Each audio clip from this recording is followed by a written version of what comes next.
Okay बच्चों, next topic है हमारा nutrition in human being. Human being के अंदर जो न्यूट्रिशन प्रोसेस होता है ना बच्चों, वो प्रोसेस को हम बोलते हैं डाइजेशन प्रोसेस। और डाइजेशन प्रोसेस हमारे बॉडी के अंदर एक ऑर्गन सिस्टम से होता है जिसे हम लोग बोलते हैं डाइजेस्टिव सिस्टम। बच्चों, ये डाइजेस्टिव सिस्टम्स के अंदर है ना ऑर्गन्स होते हैं जिसे हम लोग बोलेंगे डाइजेस्टिव ऑर्गन्स। हमने क्लास 9th में पढ़ा था कि सेल्स जब मिलके कॉमन फंक्शन परफॉर्म करेंगे तो वो क्या बनाएंगे बच्चों? टिश्यू।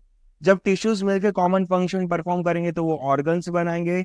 जब बहुत सारे ऑर्गन्स मिलके है ना एक कॉमन फंक्शन परफॉर्म करेंगे तो वो ऑर्गन सिस्टम बनाएंगे। और ऑर्गन सिस्टम हमारे बॉडी के अंदर बहुत सारे प्रोसेसेस करते हैं। तो डाइजेशन प्रोसेस करने के लिए हमारे बॉडी के अंदर होता है डाइजेस्टिव सिस्टम। ये डाइजेस्टिव सिस्टम एक ऑर्गन सिस्टम है। और बच्चों, डाइजेस्टिव सिस्टम जो है ना वो किससे बने होते हैं? डाइजेस्टिव ऑर्गन से बने होते हैं। तो डाइजेस्टिव ऑर्गन कौन से हैं? तो माउथ है, सलाइवरी ग्लैंड है, oesophagus, liver, gall bladder, stomach, pancreas, small intestine, large intestine, anus, rectum, ये सारे हमारे डाइजेस्टिव ऑर्गन्स हैं। बच्चों, मैं आपको एक चीज बता देना चाहता हूँ कि ये जो अपेंडिक्स है ना, ये हमारे डाइजेस्टिव सिस्टम में सिर्फ पड़ा रहता है, इसका कोई रोल नहीं है डाइजेशन के अंदर। ये डाइजेशन प्रोसेस कुछ भी नहीं करता। क्लियर है बच्चों? ये जो हमारा डाइजेस्टिव सिस्टम है ना, वो एक कैनल सिस्टम है। आप देख सकते हो कि इसके अंदर जो ऑर्गन्स होते हैं वो खोखले ऑर्गन्स होते हैं, अंदर से खाली होते हैं पूरा। हमारा फूड है ना हमारे माउथ से होते हुए पास होता है, स्टमक में होता है, स्टमक से स्मॉल इंटेस्टाइन, स्मॉल से लार्ज, फिर लार्ज से रेक्टम, और फिर अब ये एनस। क्लियर है? तो बच्चे, ये फूड पास जहां से होता है ना, ये एक कैनल सिस्टम बनाता है, और इस कैनल सिस्टम को हम लोग बोलते हैं एलिमेंट्री कैनल। तो बच्चों, एलिमेंट्री कैनल कुछ नहीं, हमारे बॉडी के अंदर एक लंबा सा ट्यूब है जो कि स्टार्ट होता है हमारे माउथ से और खत्म होता है हमारे एनस में। और इसके अंदर बीच में बहुत सारे डिफरेंट डिफरेंट ऑर्गन्स भी आते हैं। क्लियर है बच्चों? मैं आपको एक चीज बता देना चाहता हूँ, हमारा जो एलिमेंट्री कैनल है, हमारा एलिमेंट्री कैनल अप्रोक्सीमेटली 9 मीटर का होता है। कितना होता है बच्चों? 9 मीटर। हमारा एलिमेंट्री कैनल अप्रोक्सीमेटली 9 मीटर का होता है। और हमारे एलिमेंट्री कैनल में अकेला स्मॉल इंटेस्टाइन जो है वो 6 मीटर का होता है। हमारा पूरा एलिमेंट्री कैनल माउथ से एनस तक की जो साइज है ना बच्चों, वो कितनी होगी? अप्रोक्सीमेटली 9 मीटर होगी। ये है ना वेरी करती है पर्सन टू पर्सन। पर्सन की हाइट ज्यादा होगी या फिर कम होगी तो उससे वेरी इसमें फर्क पड़ेगा हमारे एलिमेंट्री कैनल के साइज में। लेकिन अप्रोक्सीमेटली ऑन एन एवरेज कितना माना गया है कि हमारा एलिमेंट्री कैनल 9 मीटर का होता है, और उसके अंदर अकेला स्मॉल इंटेस्टाइन 6 मीटर का होता है। क्लियर है बच्चों? मैं आपको कुछ चीजें बताना चाहता हूँ, जैसे कि डाइजेशन कहाँ से स्टार्ट होता है। तो डाइजेशन स्टार्ट होता है हमारे माउथ से। ये बात आप ध्यान रखिएगा, डाइजेशन स्टार्ट होता है हमारे माउथ से और कंप्लीट होगा हमारे स्मॉल इंटेस्टाइन में। डाइजेशन स्टार्ट होगा माउथ से और कंप्लीट होगा स्मॉल इंटेस्टाइन में। क्लियर है बच्चों?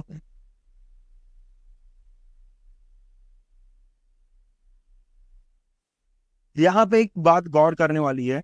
आप देख सकते हो कि हमारा जो एलिमेंट्री कैनल है उसके अंदर आते हैं mouth, oesophagus, stomach, small intestine, large intestine, फिर रेक्टम एंड एनस। तो बच्चों, आप सोच रहे होंगे कि ये लीवर, पेनक्रिया और गॉल ब्लैडर क्यों है? तो ये जो लीवर, गॉल ब्लैडर और पेनक्रिया, ये हमारे एलिमेंट्री कैनल में नहीं आते, लेकिन ये डाइजेशन में परफॉर्म करते हैं, ये डाइजेशन प्रोसेस में हेल्प करते हैं। क्लियर है बच्चों? बच्चों, जब आप यहाँ पे टच करके फील करोगे तो यहाँ पे आपको एक पाइप जैसा फील होगा। तो क्या ये हमारा फूड पाइप है? नहीं बच्चों, ये जो आगे आपको पाइप फील होता है ये हमारा विंड पाइप है। तो हमारा फूड पाइप होता कहाँ पे है? तो बच्चों, आप यहाँ पे देख सकते हो कि मैंने दो पाइप लिया है। ठीक है? ये जो पाइप है, ये शॉर्ट पाइप जो है ये हमारा क्या रहेगा? Wind pipe. और ये लॉन्ग पाइप जो है, जो फ्लेक्सिबल है, ये होगा हमारा फूड पाइप।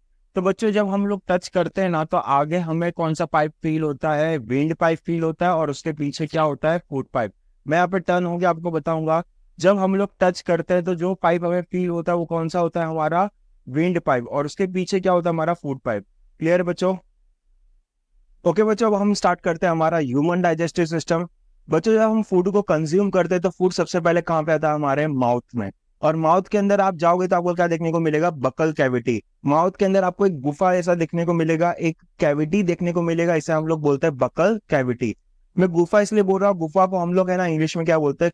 कैविटी, ठीक है। आप होल भी बोल सकते हो, माउथ के अंदर आपको एक होल जैसा देखने को मिलेगा, ऐसा हम बोलेंगे बकल कैविटी। बकल कैविटी के अंदर 3 चीजें प्रेजेंट होती है, टीथ, सलाइवरी ग्लैंड और टंग, ठीक है बच्चों। तो हमारे बकल कैविटी में कौन सी 3 चीजें प्रेजेंट होती है, टीथ, सलाइवरी ग्लैंड और टंग। टीथ का क्या काम है, हम सब जानते हैं कि हम है ना फूड को चबाते चबाते चबाते हैं, हमारे फूड छोटे छोटे पीसेस में ब्रेक डाउन होते जाता है, छोटे छोटे पीसेस में कन्वर्ट होते जाता है। वो किसकी मदद से कन्वर्ट होता है बच्चों, टीथ की मदद से। और हम हमारे फूड को छोटे छोटे पीसेस में कन्वर्ट करेंगे, इस प्रोसेस को हम बोलते हैं च्यूइंग, ठीक है बच्चों। हम है ना फूड को चबाएंगे चबाएंगे चबाएंगे चबाएंगे, चबाने को हम लोग इंग्लिश में क्या बोलते हैं बच्चों, च्यूइंग बोलते हैं। क्लियर है। तो आपने ये चीज फील की होगी, जब तक हम लोग फूड को चबा रहे तब तक हमारे माउथ में पानी आते रहता है। तो बच्चों ये पानी नहीं होता, ये होता है सलाइवा, ठीक है।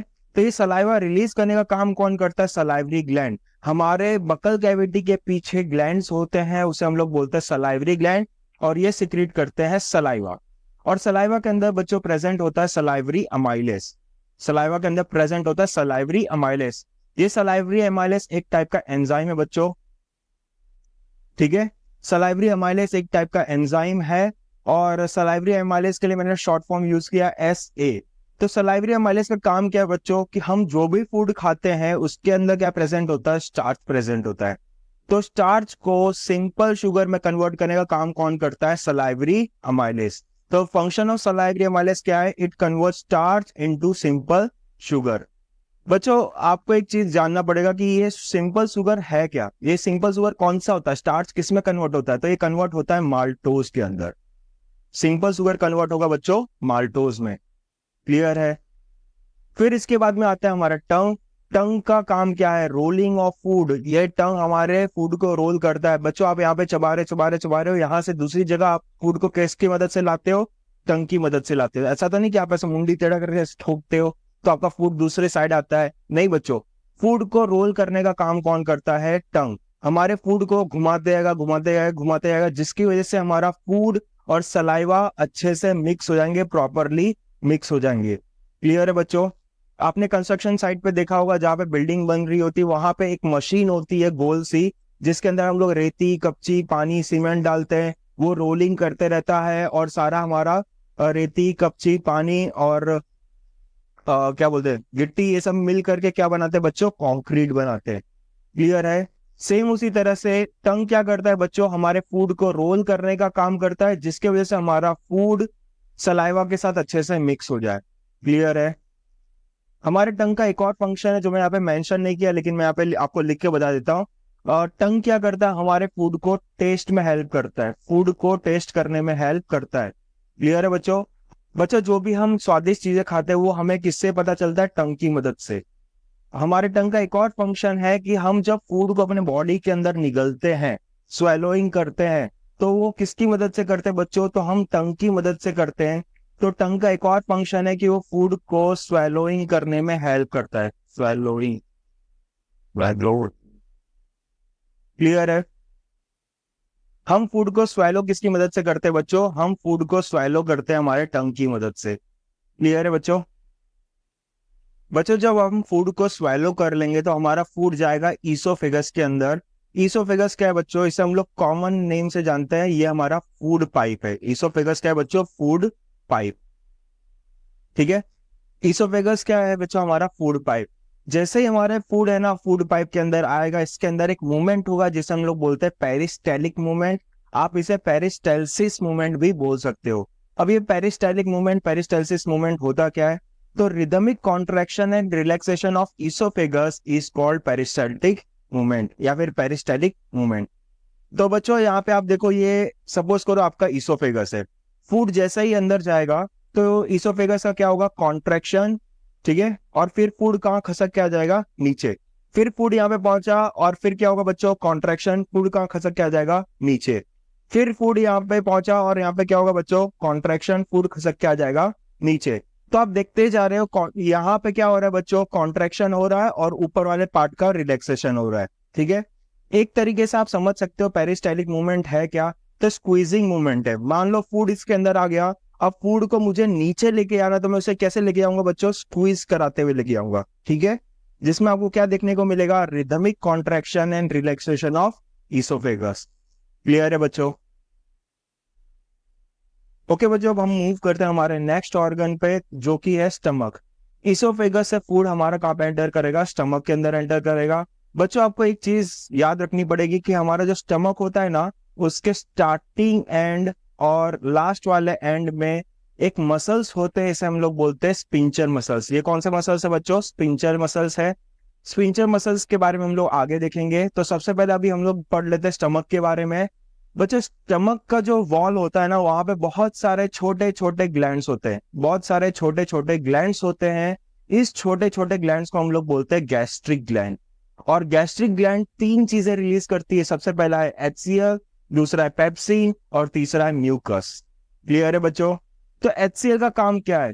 ये है ना बैक्टीरिया को किल करता है। हमने जो भी फूड कंज्यूम किया है वो हमारे बॉडी के अंदर जाएगा। उसके अंदर क्या होते हैं बच्चों? थोड़े हार्मफुल बैक्टीरियाज होते हैं। आपको तो पता ही होगा कि है ना, हम स्टॉल के फूड्स खाते हैं। स्टॉल के फूड्स में बहुत सारे बैक्टीरिया होते हैं। हम जैसे समोसा खाते हैं, वड़ा पाव खाते हैं, फिर पानी पूरी खाते हैं। आजकल तो खुजली फ्लेवर वाला पानी पूरी मिलता है। तो बच्चों ये सारे फूड के अंदर क्या होते हैं? बहुत सारे हार्मफुल बैक्टीरियाज होते हैं। वो हार्मफुल बैक्टीरिया हमारे बॉडी के अंदर जाएंगे तो हमें हार्म कॉज करेंगे। तो वो बैक्टीरिया को किल करने का काम कौन करता है बच्चों? HCl। ठीक है। HCl का दूसरा फंक्शन है कि ये एसिडिक मीडियम प्रोवाइड करता है पेप्सिन को फैसिलिटेट करने के लिए। इसका मतलब क्या होगा बच्चों? हमारे गैस्ट्रिक ग्लैंड जो रिलीज करता है ना, वो हमारा गैस्ट्रिक ग्लैंड जो पेप्सिन रिलीज करता है ना, वो पेप्सिन है ना इनएक्टिव फॉर्म में होता है। आप एक हिसाब से समझ लो, इनएक्टिव फॉर्म में गैस्ट्रिक ग्लैंड रिलीज करता है पेप्सिनोजन। पेप्सिनोजन। पेप्सिनोजन क्या है बच्चों? ये प्रो एंजाइम है। Pro enzyme. एक हिसाब से आप समझ लो कि ये इनएक्टिव एंजाइम है। फिर पेप्सिनोजन के साथ में HCl रिएक्ट होगा, इसे एसिडिक मीडियम प्रोवाइड करेगा और वो क्या बन जाएगा बच्चों? पेप्सिन बन जाएगा। और पेप्सिन क्या है? ये पेप्सिन हमारा एंजाइम है। आप एक हिसाब से समझो कि पेप्सिनोजन इनएक्टिव एंजाइम है, उसके अंदर HCl जाएगा तो वो एक्टिव हो जाएगा, एक्टिवेट हो जाएगा और फिर क्या बन जाएगा बच्चों? पेप्सिन। और पेप्सिन क्या है? एंजाइम। क्लियर है बच्चों?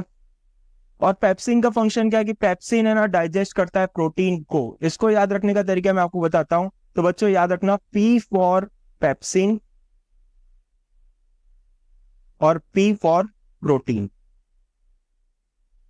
तो पेप्सिन क्या करेगा बच्चों? तो वो प्रोटीन को डाइजेस्ट करेगा। तो आप इस तरीके से याद रख सकते हो, P फॉर पेप्सिन और P फॉर प्रोटीन। क्लियर है बच्चों? फिर नेक्स्ट आते हैं हम लोग म्यूकस पे। तो बच्चों ये हमारा जो गैस्ट्रिक ग्लैंड है ना, कलर चेंज कर लेते हैं हम लोग। गैस्ट्रिक ग्लैंड जो है ना बच्चों, वो क्या रिलीज करता है? वो HCl रिलीज करता है। ठीक है, हम सब जानते हैं गैस्ट्रिक ग्लैंड क्या रिलीज करता है बच्चों? HCl रिलीज करता है। अब ये HCl से हमारा स्टमक के वॉल खराब हो सकते हैं। अब इस वॉल को प्रिवेंट करने के लिए यहाँ पे क्या प्रेजेंट होता है बच्चों? म्यूकस प्रेजेंट होता है। तो म्यूकस हमारे स्टमक के वॉल को प्रिवेंट करता है। मैं आपको बता देना चाहता हूँ म्यूकस क्या है। तो हमारे बॉडी के अंदर जो भी स्टिकी सब्सटेंस रिलीज होंगे ना, उसे हम लोग बोलेंगे म्यूकस। आगे के लेक्चर्स में हम पढ़ेंगे कि रेस्पिरेशन के अंदर हम पढ़ेंगे म्यूकस हमारे नोज में भी रिलीज होता है।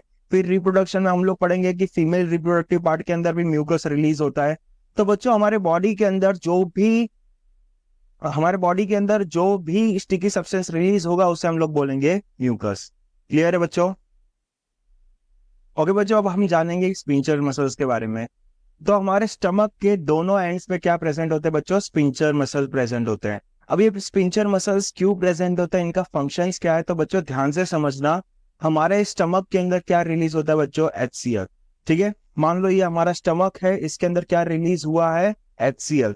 तो जब हम उल्टे होते हैं तो हमारा HCl बॉडी के बाहर क्यों नहीं आ पाता है? मान लो बेटा ये बॉटल है, अगर मैं बॉटल के अंदर पानी भरा है, मैं इसको उल्टा कर दूं तो पानी क्यों नहीं गिरेगा? क्योंकि यहाँ पे लीड लगी हुई है, यहाँ पे ढक्कन लगा हुआ है। क्लियर है बच्चों? सेम उसी तरह से हम जब उल्टे होते हैं ना, हमारा HCl हमारे बॉडी से बाहर क्यों नहीं रिलीज हो पाता? क्योंकि यहाँ पे क्या प्रेजेंट होते हैं बच्चों? Sphincter muscles. और ये स्पिंचर मसल्स क्या करते हैं बच्चों? स्पिंचर मसल्स एक गेट की तरह होते हैं, ये एक ही साइड ओपन होते हैं। क्लियर है बच्चों? और दूसरे साइड ओपन हो सकते हैं, लेकिन इसमें बहुत ज्यादा प्रेशर पड़ेगा, बहुत ज्यादा फोर्स लगेगा, तब ये दूसरे साइड की तरफ ओपन होंगे। तो ये कैसे ओपन होते हैं बच्चों? एक ही साइड ओपन हो सकते हैं। क्लियर है बच्चों? और ये बहुत टाइट मसल्स होता है। अगर आपको स्पिंचर मसल्स देखना है ना, तो आप क्या करना बच्चों, अपना पाम ऐसे रखो और फिर एकदम टाइटली उसे बंद करो। तो आपको ये जो दिखाई देगा ना बीच में राउंड जैसा, ये क्या होगा, हमारा स्पिंचर मसल्स। क्लियर है। एक साइड से फूड आ सकता है आसानी से, लेकिन दूसरे साइड से जाने बहुत ज्यादा प्रेशर लगेगा, इजिली दूसरे साइड से फूड नहीं जा पाएगा। क्लियर है बच्चों। तो इसी तरह से हमारा फूड और हमारा जो HCl है वो स्टमक के अंदर से बाहर आसानी से नहीं आ पाता। वॉमिटिंग के टाइम पे आता है, लेकिन आसानी से हमारा फूड और हमारा HCl बॉडी के बाहर नहीं आ पाता। क्लियर है। ये जो नीचे वाला स्पिंचर मसल्स है वो क्या करेगा बच्चों, हमारा जो फूड है ना वो जब अंदर चर्न हो जाएगा, उसका चर्निंग मूवमेंट हो जाएगा हमारे स्टमक का, तो हमारे फूड को छोटे छोटे अमाउंट में भेजने का काम कौन करेगा, हमारा स्पिंचर मसल्स। फूड को छोटे छोटे अमाउंट में, स्मॉल अमाउंट में हमारे स्मॉल इंटेस्टाइन के अंदर, कहाँ पे बच्चों, स्मॉल इंटेस्टाइन के अंदर भेजने का काम कौन करेगा, स्पिंचर मसल्स। क्यों स्मॉल अमाउंट में भेजना जरूरी है, मैंने इससे पहले आपको बताया था कि हमारा जो स्मॉल इंटेस्टाइन होता है उसका डायमीटर काफी छोटा होता है, हमारे मिडल फिंगर के बराबर जितना होता है, मिडल फिंगर के डायमीटर के बराबर जितना होता है। क्लियर है। अगर उसके अंदर बड़े बड़े फूड जाएंगे ना बच्चों तो ब्लॉकेज हो जाएगा, इसीलिए फूड को छोटे छोटे अमाउंट में भेजने का काम कौन करता है बच्चों, हमारा स्पिंचर मसल्स। क्लियर है। तो अब हम आगे नेक्स्ट बढ़ते हैं, हमारे नेक्स्ट ऑर्गन जो कि है स्मॉल इंटेस्टाइन। और ये बाइल जूस का फंक्शन क्या है बच्चों, ये बाइल जूस का फंक्शन क्या है, तो बाइल जूस के दो फंक्शन है जो आपको याद रखने हैं। पहला है it provide alkaline medium to food for the action of pancreatic juice. तो बच्चों सिर्फ आप इतना सा याद रखो, पहला पॉइंट ही याद रखो। तो बाइल जूस क्या करता है, हमारे फूड को अल्कलाइन मीडियम प्रोवाइड करता है। अब ये अल्कलाइन मीडियम क्या होता है, अल्कलाइन मीडियम मतलब होता है बेसिक मीडियम। हमारा जो एसिडिक फूड आ रहा है स्टमक से, हमारा एसिडिक फूड आ रहा है, उसको बेसिक बनाने का काम कौन करेगा, हमारा बाइल जूस। ठीक है। इससे दो चीजें होती है, पहला तो क्या कि हमारे पैनक्रियाटिक जूस अच्छे से वर्क कर पाते हैं, हमारे पैनक्रियाटिक जूस को फंक्शन करने के लिए अल्कलाइन मीडियम की जरूरत पड़ती है। क्लियर है बच्चों। और दूसरा क्या, जो हमारा एसिडिक फूड आया है वो जब आगे ऑर्गन्स में बढ़ेगा तो वो हमारे स्टमक नहीं, सॉरी, हमारे अदर ऑर्गन्स के वॉल को डैमेज कर सकता है। क्लियर है। तो बाइल जूस के दो फंक्शन है, सबसे पहला फंक्शन है provide alkaline medium to food, जिससे क्या होगा बच्चों, पैनक्रियाटिक जूस अपना एक्शन दिखा पाएगा। दूसरा फंक्शन क्या है कि बाइल जूस के अंदर होता है bile salt. Bile juice contain bile salt. ध्यान से सुनना बच्चों, यहाँ पे स्टेटमेंट नहीं लिखा हुआ है तो मैं आपको है ना स्टेटमेंट बता रहा हूँ, तो आप सिंपली ये याद रखो, आपको चीजें याद आ जाएगी। आप स्टेटमेंट सुनना मैं क्या बोल रहा हूँ। Bile juice contain bile salt which digest large fat globules into small fat globules. Clear है। तो बच्चे बाइल जूस के अंदर होते हैं बाइल सॉल्ट जो कि डाइजेस्ट करते हैं, जो कि कन्वर्ट करते हैं लार्ज फैट ग्लोब्यूल्स को स्मॉल फैट ग्लोब्यूल्स के अंदर, और इस प्रोसेस को हम लोग बोलते हैं इमल्सिफिकेशन। क्लियर है। तो बच्चों आप यहाँ पे देख सकते हैं ये बड़ा सा फैट ग्लोब्यूल्स है, ये छोटे छोटे टुकड़े में बन रहा है। तो ये फैट ग्लोब्यूल्स होते क्या है बच्चों, फैट हमारे जो होते हैं ना वो हमेशा एक स्पीयर के फॉर्म में होता है। कभी आपने देसी घी को टच किया है तो आपको एकदम रफनेस ऐसा फील हुआ होगा, उसमें दाना दाना फील हुआ होगा। तो वो बच्चे, इससे हमें क्या पता चलता है, हमारे जो फैट्स होते हैं ना वो किस फॉर्म में होता है, स्पीयर के फॉर्म में। क्लियर है। आप इसको एक तरीके से याद रख सकते हो, आप एक मोतीचूर का लड्डू लो और उसे तोड़ दो तो छोटे छोटे पीसेस में कन्वर्ट होगा। सेम उसी तरह से हमारा बॉडी लार्ज फैट ग्लोब्यूल्स को, हमारे bile salt large fat globules को स्मॉल फैट ग्लोब्यूल्स के अंदर तोड़ देते हैं, और इसी प्रोसेस को हम क्या बोलेंगे बच्चों, इमल्सिफिकेशन। क्लियर है। नेक्स्ट आगे हम बढ़ते हैं पेनक्रिया में। तो पेनक्रिया भी लीवर की तरह ग्लैंड है, ये भी एक अपना मटेरियल सिक्रेट करता है, इसे हम बोलते हैं पेनक्रियाटिक जूस। क्लियर है। बच्चों पैनक्रियाटिक जूस के अंदर है ना आपको दो चीजें देखने को मिलेगी, दो एंजाइम्स रिलीज होंगे। पैनक्रियाटिक जूस के अंदर दो एंजाइम होते हैं, एक है ट्रिप्सिन और दूसरा है लाइपेस। तो बच्चों ट्रिप्सिन क्या करेगी, क्या डाइजेस्ट करेगा बेटा, प्रोटीन, और लाइपेस किसको डाइजेस्ट करेंगे, फैट्स को। यहाँ पे मैं आपको एक याद रखने का तरीका बताता हूँ। स्टमक के अंदर हमने क्या पढ़ा था, पेप्सिन। एक तरीका हमने याद रखा था P for pepsin, P for protein. Clear है। तो पेप्सिन प्रोटीन को डाइजेस्ट करती है। तो बच्चों अब ये ट्रिप्सिन कैसे याद रखोगे, तो आप ऐसा याद रखो, पेप्सिन की छोटी बहन ट्रिप्सिन, पेप्सिन की छोटी बहन ट्रिप्सिन। पेप्सिन जैसे प्रोटीन डाइजेस्ट करती थी, ट्रिप्सिन भी किसको डाइजेस्ट करेगी बच्चों, प्रोटीन को। क्लियर है। और लाइपेस किसको डाइजेस्ट करेगा, फैट को। क्लियर है बच्चों। चलो अब हम नेक्स्ट बढ़ते हैं। बच्चों जब लीवर अपना काम कर लेगा, पैनक्रिया अपना काम कर लेगा, फूड आगे की तरफ बढ़ेगा स्मॉल इंटेस्टाइन में, तो स्मॉल इंटेस्टाइन के वॉल पे भी है ना कुछ ग्लैंड्स होते हैं, छोटे छोटे माइक्रोस्कोपिक ग्लैंड्स होते हैं, उसे हम लोग बोलते हैं इंटेस्टिनल ग्लैंड्स। और ये इंटेस्टिनल ग्लैंड भी अपना एक मटेरियल सिक्रीट करता है जिसे हम बोलते हैं इंटेस्टिनल जूस। ठीक है, जिस तरह से लीवर अपना मटेरियल सिक्रीट करता है उसे हम बोलते हैं बाइल जूस, पैनक्रिया अपना मटेरियल सिक्रीट करता है जिसे हम बोलते हैं पैनक्रियाटिक जूस, सेम उसी तरह से स्मॉल इंटेस्टाइन अपना मटेरियल सिक्रीट करेगा, उसे हम बोलेंगे इंटेस्टिनल जूस। बच्चों ये इंटेस्टिनल जूस के अंदर भी एंजाइम्स प्रेजेंट होते हैं। वो एंजाइम्स क्या करेंगे, हमारे बॉडी के अंदर जो भी कार्बोहाइड्रेट रह गए उससे कन्वर्ट करेंगे, उसे सिंपल बनाएंगे ग्लूकोज में। कार्बोहाइड्रेट्स के सिंपल फॉर्म क्या होते हैं बच्चों, ग्लूकोज। फिर प्रोटीन्स को सिंपल बनाएंगे एमिनो एसिड्स में, फैट्स को सिंपल बनाएंगे ग्लिसरॉल्स और फैटी एसिड में। आप ये बात याद रखना, यहाँ पे क्या हो गया बेटा, हमारा कंप्लीट डाइजेशन। यहाँ पे हमारा डाइजेशन क्या होता है बच्चों, कंप्लीट, पूरी तरीके से खत्म होता है। इंटेस्टिनल जूस के अंदर भी कुछ ऐसे एंजाइम्स होते हैं जो कि कार्बोहाइड्रेट्स, हमारे बॉडी में जो कार्बोहाइड्रेट्स है उससे है ना बहुत सिंपल बना देंगे, और किसमें बनाएंगे बच्चों, ग्लूकोज के अंदर। प्रोटीन्स को सिंपल बना के किसमें कन्वर्ट कर देंगे बच्चों, एमिनो एसिड। फैट्स को सिंपल बना के किसमें कन्वर्ट कर देंगे, ग्लिसरॉल और फैटी एसिड में। क्लियर है, तो ये ग्लूकोज, एमिनो एसिड, ग्लिसरॉल और फैटी एसिड, ये क्या बच्चों हमारा सिंपलेस्ट फॉर्म है न्यूट्रिएंट का। क्लियर। इसके बाद क्या होगा, हमारा न्यूट्रिएंट एब्जॉर्ब होगा। फिर जैसे जैसे फूड आगे बढ़ेगा स्मॉल इंटेस्टाइन के अंदर, तो स्मॉल इंटेस्टाइन के वॉल के ऊपर है ना फिंगर लाइक प्रोजेक्शंस प्रेजेंट होते हैं, ऐसे फिंगर लाइक प्रोजेक्शंस प्रेजेंट होते हैं। इस फिंगर लाइक प्रोजेक्शंस को हम लोग बोलते हैं विली। क्या बोलते हैं बच्चों, विली। तो विली क्या है बच्चों, फिंगर लाइक प्रोजेक्शन है। इसका काम क्या होता है, तो ये है ना सरफेस एरिया को इंक्रीज करता है। बच्चों ये हमारा स्मॉल इंटेस्टाइन, इसमें है ना बहुत सारे विली आ जाएंगे। तो इससे क्या होगा, हमारे स्मॉल इंटेस्टाइन का सरफेस एरिया इंक्रीज हो जाएगा, जिसकी वजह से क्या होगा, हमारे फूड का एब्जॉर्प्शन, फूड के अंदर जो भी न्यूट्रिएंट्स है उसका क्या होगा बच्चों, एब्जॉर्प्शन होगा। क्लियर। एक चीज याद रखना, बहुत सारे अगर फिंगर लाइक प्रोजेक्शन उसे हम लोग बोलेंगे विली, एक फिंगर लाइक प्रोजेक्शन उसे हम लोग बोलेंगे विलस। विली एक प्लूरल फॉर्म है और विलस क्या है बच्चों, सिंगुलर फॉर्म है। आप विलस को देखोगे, विलस के अंदर बहुत सारे छोटे छोटे ब्लड कैपिलरीज होते हैं, तो हमारे जो भी न्यूट्रिएंट्स हैं वो विलस के अंदर क्या हो जाएंगे बच्चों, एब्जॉर्ब होंगे। वो ब्लड कैपिलरी से होते हुए कहां पे चले जाएंगे, हमारे मेन ब्लड स्ट्रीम में। कहां चले जाएंगे बच्चों, हमारे ब्लड स्ट्रीम के अंदर। क्लियर है, ओके। फिर इसके बाद क्या होगा बच्चों, हमारा फूड आगे बढ़ेगा तो हमारे फूड के अंदर क्या होगा, एब्जॉर्प्शन ऑफ वाटर। हमारे फूड के अंदर कुछ विटामिन हो गए, कुछ मिनरल्स हो गए, वो सारे कहाँ पे एब्जॉर्ब होते हैं बच्चों, हमारे लार्ज इंटेस्टाइन में।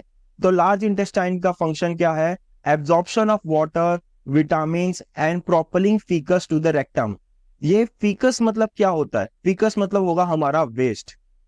बच्चों हमारे फूड के अंदर से न्यूट्रिएंट एब्जॉर्ब हो जाएंगे, वाटर एब्जॉर्ब हो जाएंगे, तो वो क्या कहलाएगा बच्चों, वेस्ट कहलाएगा। और उस वेस्ट को हम क्या बोलते हैं, फीकस बोलते हैं। क्लियर है। तो लार्ज इंटेस्टाइन का काम है कि वाटर को एब्जॉर्ब करना, विटामिन को एब्जॉर्ब करना और फीकस को रेक्टम में भेजना। और ये रेक्टम क्या है बच्चों, हमारा जो फूड है ना लार्ज इंटेस्टाइन से जाएगा रेक्टम में। और रेक्टम क्या है बच्चों, तो रेक्टम एक सैक लाइक स्ट्रक्चर है। रेक्टम एक सैक लाइक स्ट्रक्चर है जो टेम्पररी फीकस को स्टोर करता है। क्लियर है। फिर वो फूड रेक्टम से कहा जाएगा बच्चों, एनस। फिर एनस से कहा जाएगा, एनस पिंचर होते हुए हमारे बॉडी के बाहर निकल जाएगा। क्लियर है। तो बच्चों आपको मैं एक चीज बताना चाहता हूं कि हमारे बॉडी के अंदर टोटल 4 स्पिंचर मसल्स होते हैं। 2 तो हमारे स्टमक पे ही होते हैं, एक स्टमक के स्टार्टिंग एंड में, दूसरा कहां पे होता है, लास्ट वाले एंड में। क्लियर। एक होता है हमारा एनस के पास में, जो हमारे वेस्ट को एनस से बॉडी के बाहर निकालने में हेल्प करता है। और एक स्पिंचर मसल्स होते हैं हमारे रेक्टम और एनस के बीच में। ठीक है, क्लियर है बच्चों। मैं आपको एक चीज बताना चाहता हूँ, एक और चीज बताना चाहता हूँ कि हमारा जो फूड है माउथ से लेकर के एनस तक अपने आप कैसे ट्रेवल करते गया। तो बच्चों इसे हम लोग बोलते हैं पेरिस्टाल्टिक मूवमेंट या फिर पेरिस्टालिक मूवमेंट। हमने जो आगे पढ़ा था ईसोफेगस के अंदर, तो ईसोफेगस से लेकर के एनस तक एक मूवमेंट कंटिन्यूअसली चलते रहते हैं, उसे हम लोग बोलते हैं पेरिस्टालिक मूवमेंट। क्लियर है। ओके बच्चों, यहाँ पे हमारा न्यूट्रिशन टॉपिक होता है खत्म। अगर आपको ये वीडियो पसंद आया तो आप ज़्यादा से ज़्यादा शेयर करिए, हमारे चैनल को सब्सक्राइब करिए और हमारे वीडियोस को लाइक करिए और सब्सक्राइब बटन को दबाना मत भूलना। क्लियर है बच्चों? तो tata bye bye, see you. अब मिलते हैं नेक्स्ट वीडियो लेक्चर में।